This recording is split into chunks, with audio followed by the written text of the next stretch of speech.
This interview is with Steve Dahill, author of The Secrets of Mary Celeste, the first in a trilogy about the Age of Sail. Book 2, the sequel, Clipper Wars, comes out in February. And now to the interview with Steve Dahill and journalist Jeff Wagner from The Wanderer in Mattapoisett.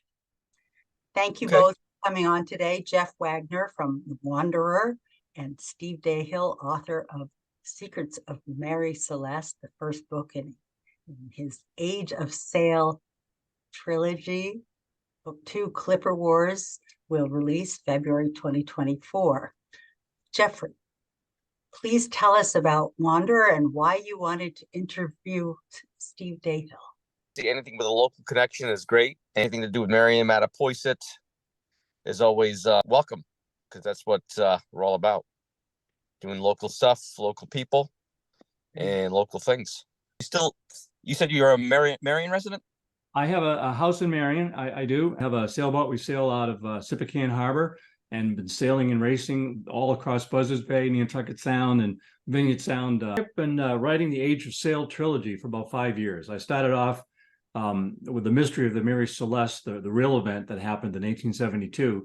And I was doing so much research on that time frame, and then up in years before it, about clipper ships and then even privateers, that I thought I had enough material for 3 books. So I kept on writing. So I never really stopped after I started. And Ghia has been my editor and my agent during that whole time. And so we got the first book published this summer, Secrets of Mary Celeste, and the next 2 will be coming out soon thereafter. What captivated you about the Mary Celeste story? Well, it's a story that I've heard for a long time. My family is all from the New Bedford South Coast area. My grandfather was born in New Bedford. His father was a fire captain in New Bedford, and his uncle was the fire chief in New Bedford for 40 years. So my great-grandfather was a fire captain in the city of New Bedford, and his brother, my great-uncle, was the fire chief in New Bedford for 40 years. Matter of fact, New Bedford was the interesting story. New Bedford was the first city in America that took fire wagons and made them into automobiles, trucks.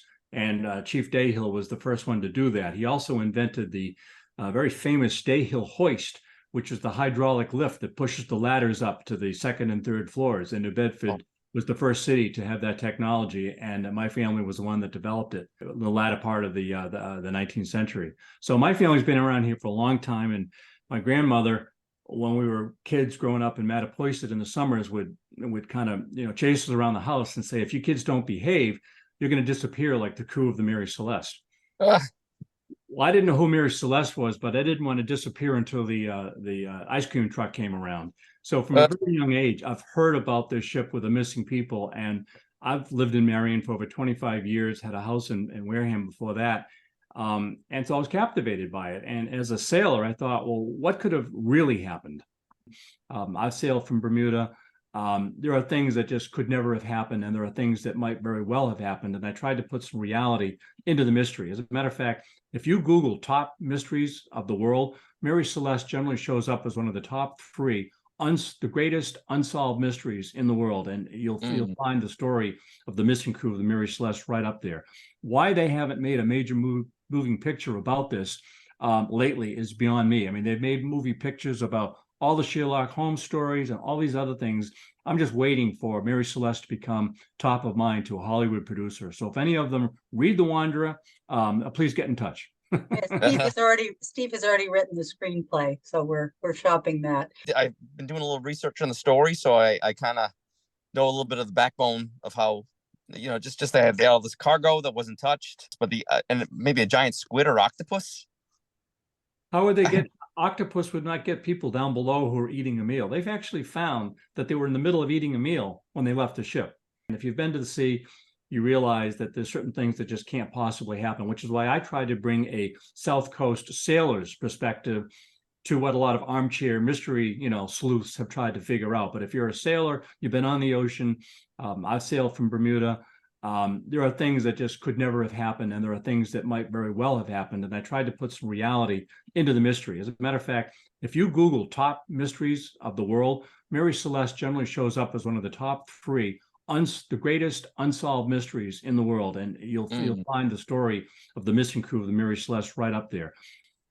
Back in the 19th century, people from all over the world knew the names of Mattapoisett in New Bedford and Rochester, a later part of the 19th century, Marion, because there were ships built in these towns, in these cities, in these ports that traveled every place, particularly to China. A ship behind me, you can see behind my head, is an example of ships that were built in the South Coast that traveled around the world. So people probably knew New Bedford, but never heard of New Haven, or never heard of Manchester, or never heard of Cleveland. But they knew New Bedford. They knew Mattapoisett because ships were built there, and whale ships came out of these towns. So we have a rich heritage, and that we should be proud of, that we are proud of. And I think that even the namesake of your newspaper, a famous ship from Mattapoisett, is something that the children growing up in our tri-town should be more aware of, how famous an area and how prominent this was in the world's economy back in the 19th century, and still is today. To be ruling out piracy or paranormal explanations of the disappearance and taking more of a scientific, like non-conspiracy theory approach. Well, for your readers that don't know the story, just in brief, and 150 years ago, a ship left New York with a family from Marion on it and 7 sailors as crew. And they never got to their destination in Italy. The ship was found floating a couple hundred miles off the Azore Islands, abandoned. So to this day, no one happens to those 10 people. A lot of theorists over the years have made conjecture, but there's no proof of anything like such as a piracy. There were 2,000 pirate ships still actively engaged in the world's oceans in the 1870s. It wasn't quite as bad as it was in the early 18th century, when there was over 4,000 pirate ships. But piracy was a rampant activity, and a ship like Mary Celeste with valuable cargo and a small crew would have been a prime target. However, there was no evidence that anything was taken or disturbed from the cargo, which was very valuable. The ship was left intact, even though it was taking on water and the sails were ripped. There was no evidence that a pirate came aboard the ship, and if they had, they would have taken everything that they could. Pirates have been ruled out pretty much by all of the detectives of the Mary Celeste saga over the years. Could it have been Bermuda Triangle? How about UFOs, a close encounter of the third kind type thing? And again, we can invent and imagine these great scenarios, but there's no proof of it. As a matter of fact, the government, if you believe government reports, have pretty much debunked anything like a UFO having existed. Something like the Bermuda Triangle. They've proven that in that body of water, there is no more unusual activity of sinkings or ships disappearing than there is in any place else in the earth. So there have been reports of compass that can deviate from magnetic north and have to be rectified by manual overrides. And most sailors and navigators know that. Those things probably didn't happen, but we don't know, and we may never know. You should have left from New York and went to the New York. So people that said it could have been something like the Bermuda Triangle, and of course, the Mary Celeste was never in what people call the Bermuda Triangle. Yeah, it was quite a ways away from it. So you can kind of debunk that. But there are things like, rogue waves and tidal waves, tsunami waves that have been known to completely overtake a ship and send it down to the bottom. But why would it take the people and not the cargo? We know from the records, the ship was found with the logbook intact, even though the ship itself was sunk, years later when the logbook went down with it. But in those days, they did examine the logbook, and it turns out that from November 25th of 1872 until December 5th, so a period of almost 10 days, the ship sailed by itself.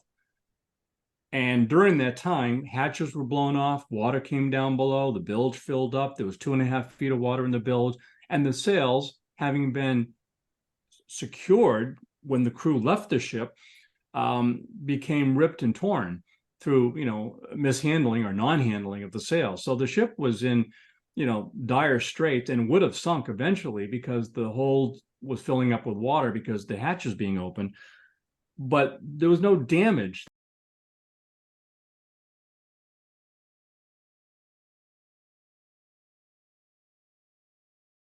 privateer of some type. Many of your readers of The Wanderer should be descendants of people who were involved with the Briggs family or Mary Celeste and shipbuilding in that era.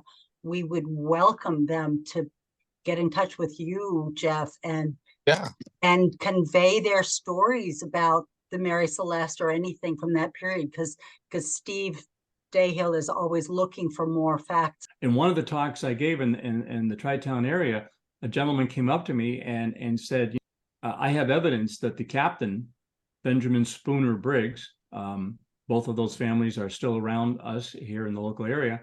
The captain, Benjamin Briggs, actually met a fellow in Gibraltar, Spain, who at the time was a surgeon on a whaling ship.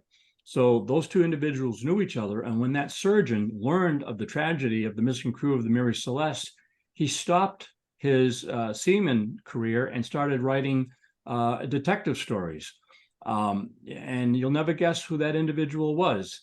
I'll just get right to the punchline. His name was Arthur Conan Doyle, and he invented the iconic character Sherlock Holmes. So we can say that the Sherlock Holmes was directly influenced by the disappearance of the crew of the Mary Celeste. And what they had in common, if you read the Sherlock Holmes stories, they're all about impossible mysteries that cannot be solved, yet Sherlock Holmes solves them. And that's the same way that I approach the history and the mystery of the Mary Celeste in my novel, which of course is fiction, and the events that I portray with characters that I invented are loosely coupled on real events, but not real people.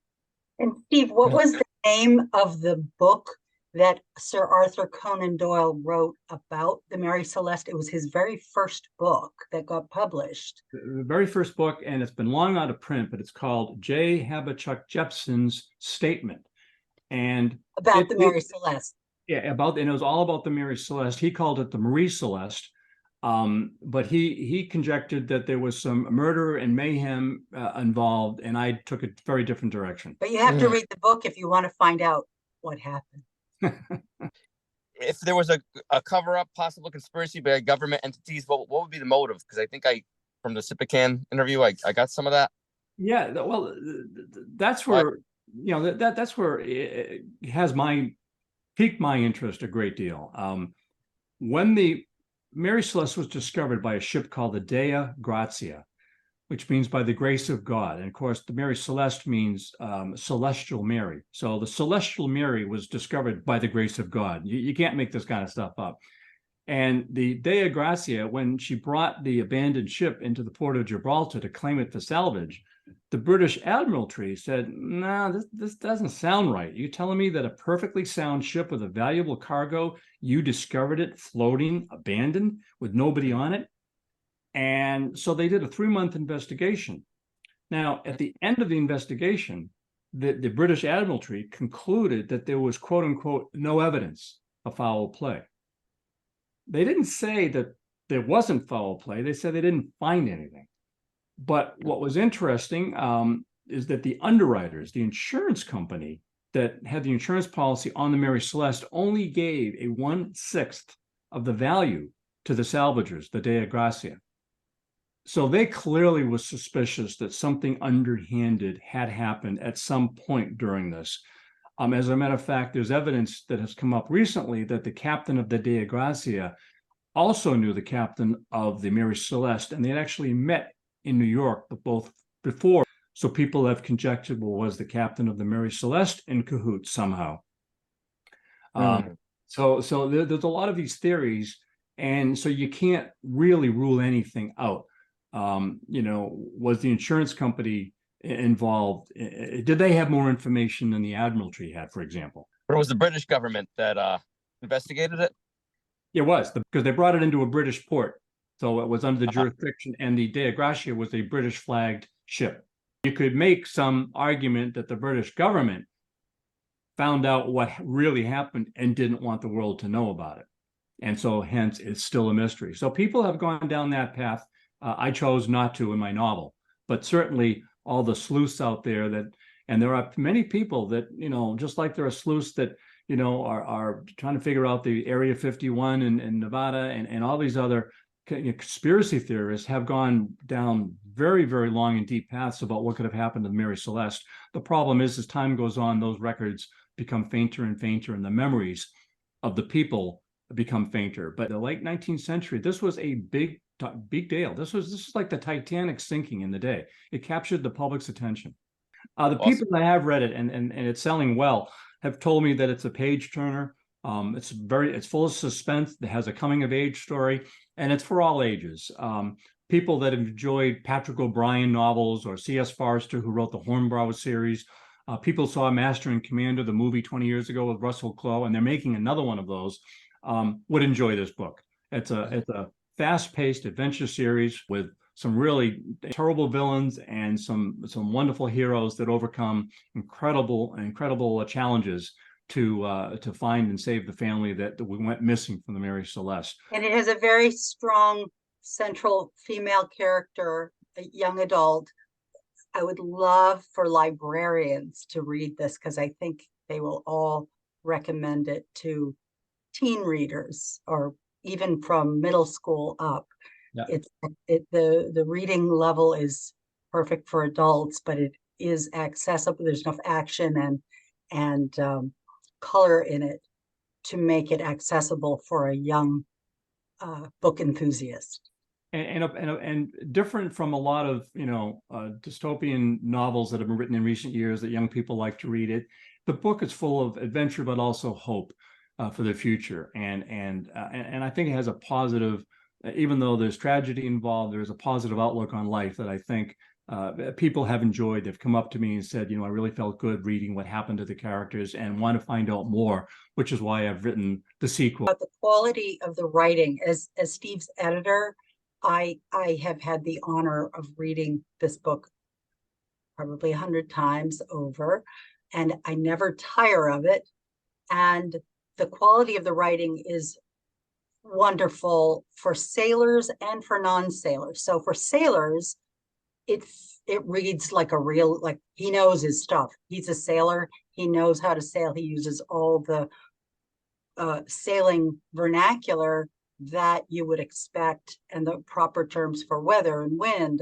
But for a non-sailor, it's a wonderful way to learn about sailing.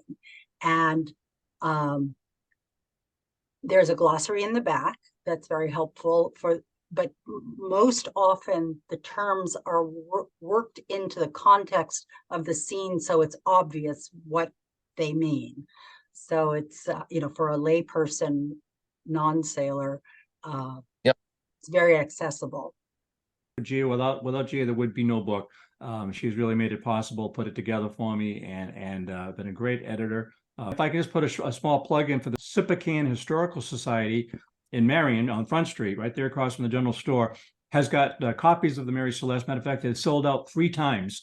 And I've just supplied them with more copies from my publisher, who is JumpMaster Press.